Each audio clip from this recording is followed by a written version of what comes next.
And welcome in my class micros classes. तो ये math का हमारा जो है चौथा लेक्चर है। तो आज इसमें हम इरेशनल नंबर पढ़ेंगे। इससे प्रीवियस वीडियो में मैंने एक्सरसाइज हल की थी, उससे पहले मैंने जो है इंट्रोडक्शन दिया था और एग्जाम्पल सर्कल लिए थे। तो आज हम इससे एक स्टेप आगे चलते हैं जो कि इरेशनल नंबर है। जैसे हमने कहा था कि P बाई क्यू, इसे हम रेशनल नंबर कह रहे थे, जिसे हम Q से रिप्रेजेंट कर रहे थे। और यहां पे हमने कहा कि Q equal to not zero. अब देखिए कंडीशन तो हम यही रखें। कंडीशन क्या हमें रखना है? एक और कंडीशन था, वो भी कंडीशन देख लीजिए क्या है कि P and Q equal to क्या था? इंटीजर। देखिए इंटीजर को हम सिंबल लिख रहे हैं जेड के रूप में, ठीक। तो अब कंडीशन यही रहे कि if Q is not equal to 0 and P and Q equal to integer, but number is not represent as the P by Q, not represent as a P by Q। इस form में ना represent किया जा सके।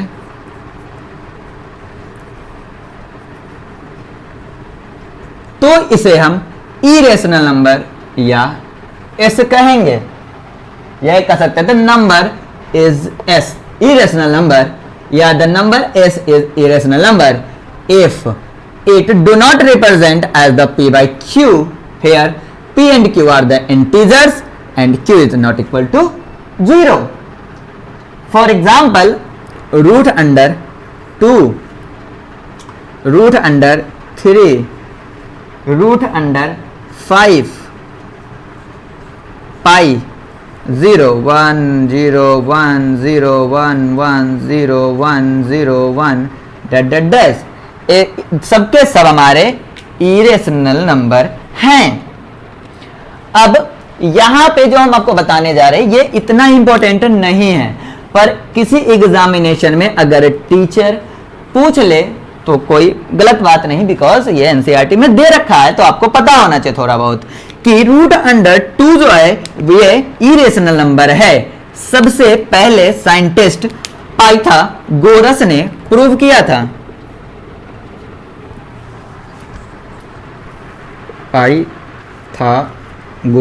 Pythagoras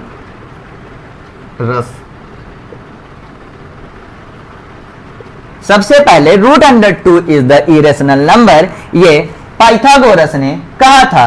root under 3, root under और 5 ये दोनों irrational number है। सबसे पहले थियोडोरस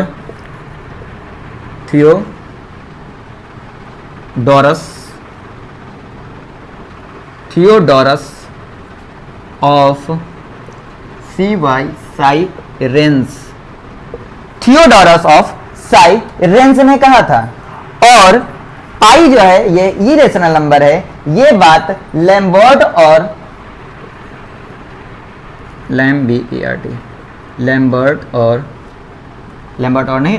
एंड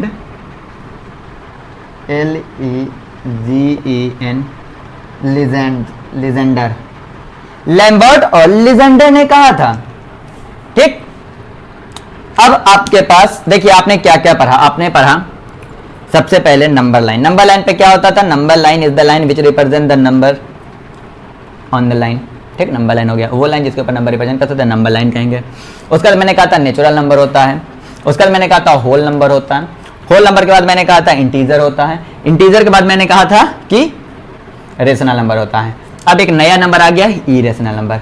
अब क्या हो गया? Collection of rational number and irrational number. क्या हो गया हमारा?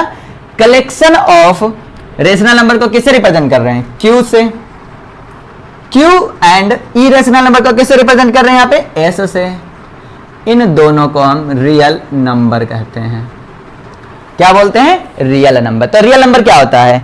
कलेक्शन ऑफ या all rational and irrational number collectively called real number and represented by R, और represented by R।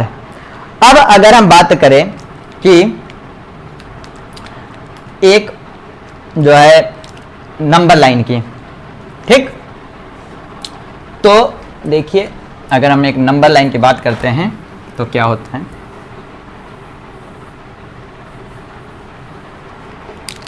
ये हमारा एक नंबर लाइन है। इस नंबर लाइन का एक पॉइंट जो ये है आपका, या ये है, या ये है, या ये, कोई एक पॉइंट जो है, ये पॉइंट हमारा यूनिक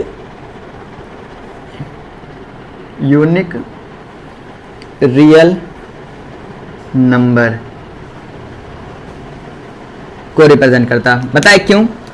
ये पॉइंट क्या क्या हो सकता है, या एक हो सकता है, यहां पे पॉइंट क्या हो सकता है, -1 हो सकता है। मतलब क्या है कि ये जो हमारा एक पॉइंट है नंबर लाइन पर, ये नंबर लाइन पर यह एक पॉइंट यूनिक रियल नंबर को रिप्रेजेंट कर सकता है, या ये कह सकते हैं यूनिक रियल नंबर हर एक नंबर लाइन पे एक यूनिट पॉइंट के द्वारा रिप्रेजेंट होते हैं। जैसे रियल नंबर एक जो है हमेशा यहीं पर रिप्रेजेंट होगा, यह एक यूनिक है, तो unique real number number line पे यूनिक पॉइंट द्वारा, या यूनिक पॉइंट एक नंबर लाइन पर एक यूनिक रियल नंबर को रिप्रेजेंट करता है। ये लाइन को जो है सबसे पहले कॉन्टोर तथा डेहिकाइंड ने कहा था, CAN कंटोर एंड डेहिकाइंड। इस साइंटिस्ट ने ये लाइन कहा था कि किसी भी नंबर लाइन के कोई भी एक पॉइंट उसका वह पॉइंट यूनिक रियल नंबर को रिप्रेजेंट कर सकता है, या एक यूनिक रियल नंबर किसी भी नंबर लाइन पे एक यूनिक पॉइंट के द्वारा ही रिप्रेजेंट किए जा सकते हैं। यह क्वेश्चन MCQ में पूछा जा सकता है, तो इस लाइन को ध्यान रखिएगा। अब जो है अगला जो है एग्जाम्पल की हम बात कर लेते हैं थोड़ा, कि एग्जाम्पल जो है कुछ 2-3 एग्जाम्पल आपके हैं, उसमें बताया गया है कि नंबर लाइन पर मुझे लोकेट करना है। एग्जाम्पल नंबर 3 जो है वो है नंबर लाइन पर लोकेट करना है √2। देखिए आपके टीचर ने जैसा भी बताया हो, हम आपको यहाँ पे एक नॉर्मल बता रहे हैं कि आप कैसे रिप्रेजेंट कर सकते हैं। तो हम सबसे पहले एक नंबर लाइन खींच लेंगे। नंबर लाइन पे हम लिख लेंगे 0। हमने कहा ये 1 है, थोड़ा बराबर खींचने की कोशिश करते हैं, ये 2 है, ये 3 है। हमें √2 दिखाना तो हम इतने ही खींचते हैं। ठीक, हमने कहा √2। यहां पे थोड़ा आप दिमाग लगाइए। पाइथागोरस ने कहा है कि अगर हम हाइपोटेनियस की बात करें तो हाइपोटेनियस स्क्वायर इक्वल टू होता है perpendicular square plus base square. ये रफ पे करना है, फेयर पे नहीं करना है आपको। यहां पे हाइपोटेनियस दे रखा है √2,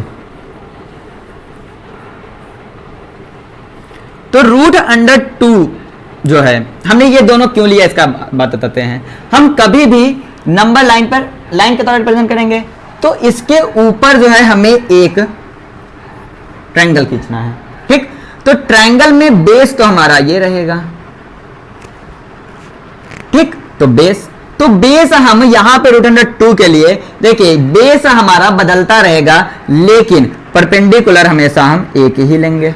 क्या लेंगे? परपेंडिकुलर हमेशा एक लेंगे।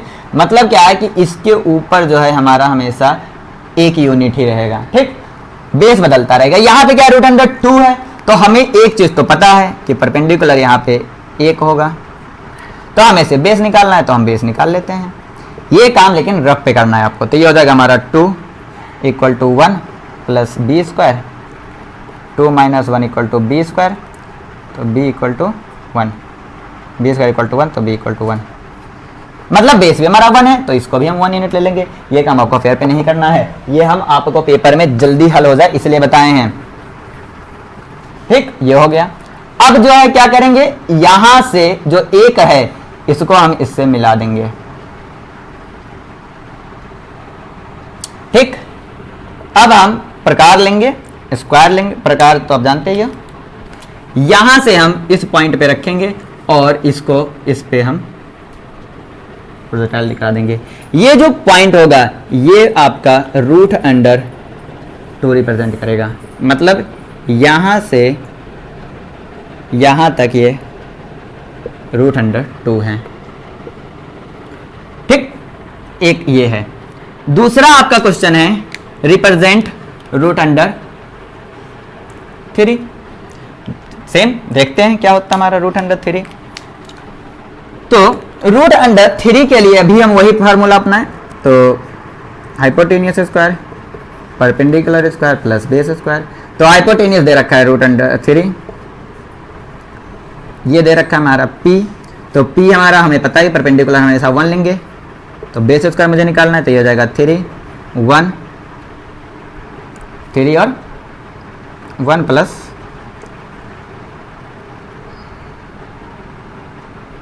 बेस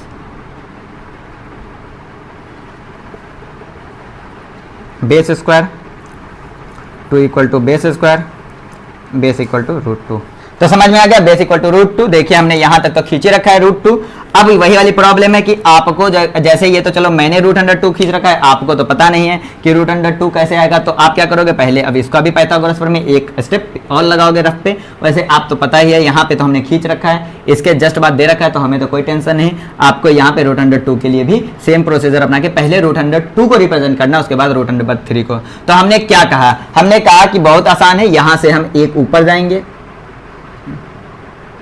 √2 से एक यूनिट ऊपर जाएंगे और इस पॉइंट को कहां पे मिला देंगे, चलिए इसे खींचते हैं।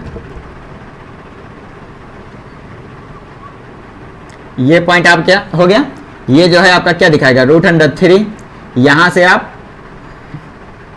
इस पॉइंट पे दिखाओगे, ये पॉइंट √3 दिखाता है, तो ये आपका हो गया √3।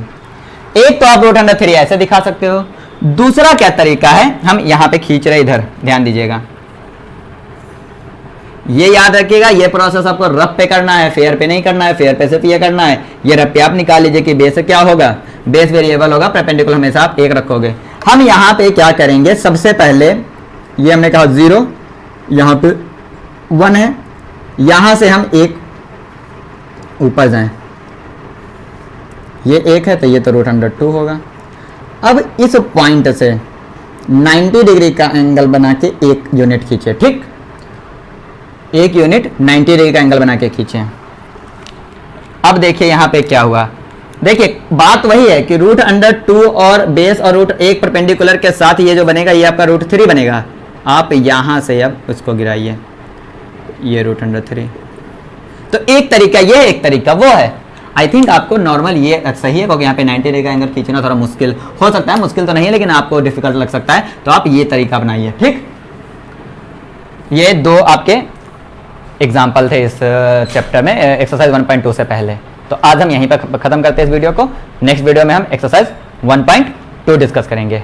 अगर आपको वीडियो समझ में आया है तो आप वीडियो को लाइक कीजिए, चैनल को सब्सक्राइब कीजिए, अपने दोस्तों के साथ ज़्यादा शेयर कीजिए। Thank you for watching this video.